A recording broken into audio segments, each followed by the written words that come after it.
I remember the exact moment my world cracked open like a fragile eggshell. It was a rainy Tuesday afternoon in late spring, the kind where the sky hangs low and heavy, mirroring the weight in your chest. I was rummaging through Aunt Linda's cluttered attic, supposedly hunting for my old high school yearbook to show my friend Sarah. But really, I was searching for something more. Any scrap of my parents' lives that could make me feel less like a ghost in my own story. That's when I found the box. Tucked behind dusty Christmas decorations labeled old papers, "Do not touch." Curiosity got the better of me, and I pried it open. Inside were stacks of envelopes, bank statements, and official letters from social services. My name jumped out at me. Orphan's Benefit Stipend, approved for guardian, Linda Hargrove. Dates lined up perfectly with the day she took me in after the accident. Monthly payments year after year, totaling tens of thousands. And there, buried deeper, a copy of my parents' will, with notes in her handwriting about redirecting funds for necessities. My knees buckled. I sat there on the cold floor, rain pattering against the window, tears blurring the words. Was my entire life a lie? Had the woman who'd bandaged my scraped knees and baked my birthday cakes only done it for a paycheck? The confusion hit like a wave, drowning me in questions. I was just a kid when Mom and Dad died, 10 years old, wide-eyed and terrified. The car crash on that foggy highway stole them from me in an instant. Aunt Linda, Mom's older sister, showed up at the hospital with open arms. "I'll handle everything, sweetie," she'd said, her voice soft and reassuring. "You're coming home with me." Home was her modest two-bedroom in suburban Ohio, with its peeling wallpaper and creaky stairs. I clung to her like a lifeline, grateful for the stability. She enrolled me in school, bought me clothes from thrift stores, and told stories about Mom to keep her memory alive. "Your mama was my best friend," she'd say, wiping away fake tears. I believed every word. Worked hard to make her proud. Chores without complaint, straight A's, even a part-time gig at the ice cream shop in high school to contribute to the family. But now, at 23, staring at those documents, flashes of doubt I'd buried resurfaced. The time she'd snap if I asked about money. The family vacations, that were just her solo trips to Florida. The way she'd guilt me into handing over my paycheck. "We're in this together, right?" That night, I couldn't eat. I paced the living room while Aunt Linda watched her soaps, oblivious. My mind raced, pain twisting with betrayal. How much had she pocketed? Enough to explain the new car she bought when I turned 18, or the kitchen remodel. I slipped the key papers into my bag, and left early the next morning, claiming a work shift. At the library, I hunkered down with a computer, heart hammering as I searched public databases. It didn't take long to confirm. After the crash, there was a survivor's trust from my parents' insurance, $50,000 meant for my education and care, accessible at 18. Aunt Linda had gained control as guardian, but the statements showed withdrawals for personal expenses. And the state aid? She'd qualified by claiming hardship, even though she had savings tucked away. It was all there, black and white. Theft. Deception. My childhood, repackaged as a financial scheme. The emotional storm raged inside me. I drove to the old cemetery where Mom and Dad were buried, sitting by their headstone as sobs racked my body. "Why didn't you protect me from this?" I whispered to the wind. Confusion gave way to anger. A deep simmering hurt that made my chest ache. I'd sacrificed so much. College dreams deferred to help with her bills. Friends I pushed away because family comes first. And for what? So she could live comfortably off my tragedy? I decided then, in that quiet graveyard, that I wouldn't let her win. Revenge wasn't about destruction. It was about reclaiming my life and exposing the truth. But I had to be smart. Build a case that couldn't be ignored. First step, get out. I packed a duffel that night while she slept, leaving a note. "Need space. Will call soon. Sarah, my ride or die from high school.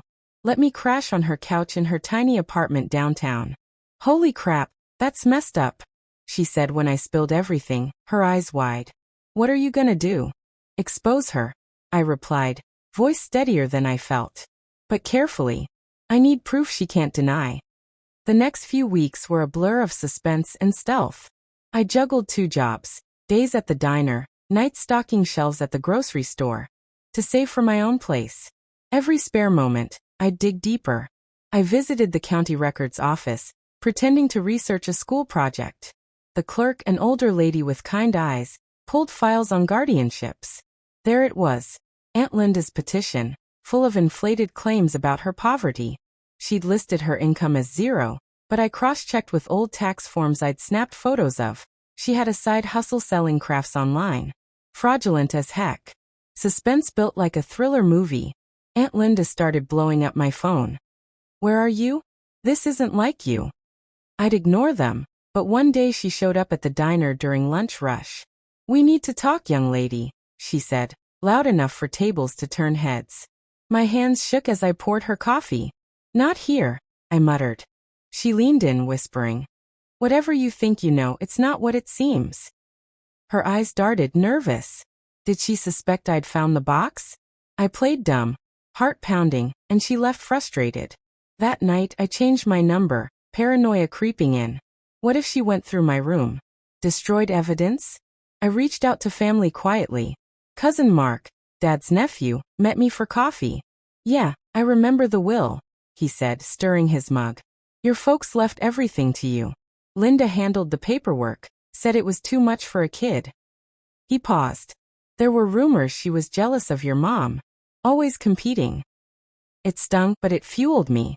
I started a journal, documenting every memory, every oddity, like how she'd discourage me from applying for scholarships. We don't need handouts. Now I saw it. She didn't want me independent, risking her cash flow. Months passed, my savings growing. I enrolled in online classes for business, studying late into the night. It felt empowering, like piecing myself back together. But the emotional toll was real.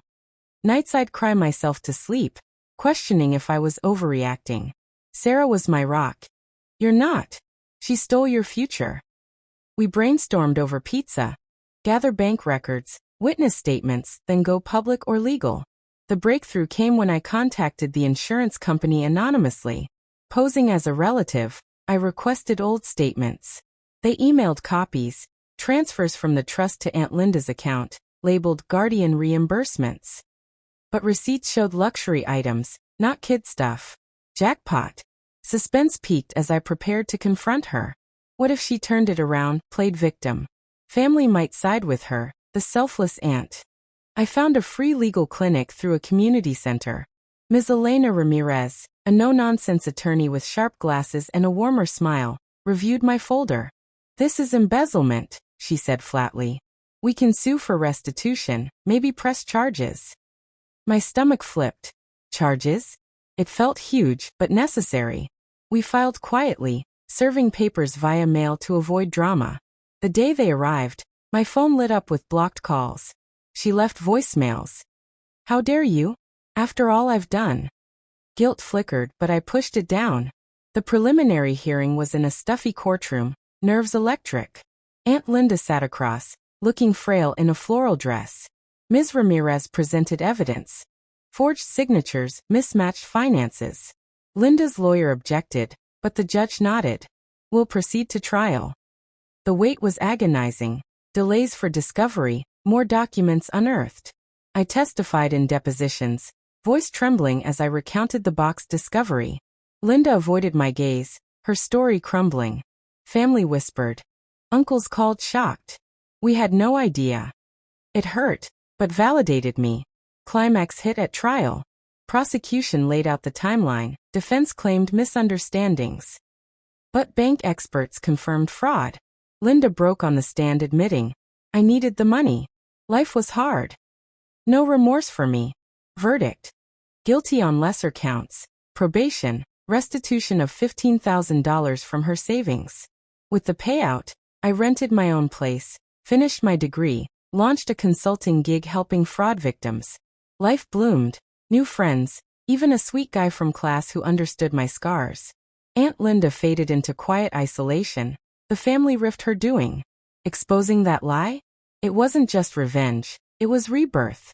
I changed everything, honoring my parents by living truthfully. Pain lingers, but so does strength. I'm free now, and that's the real win.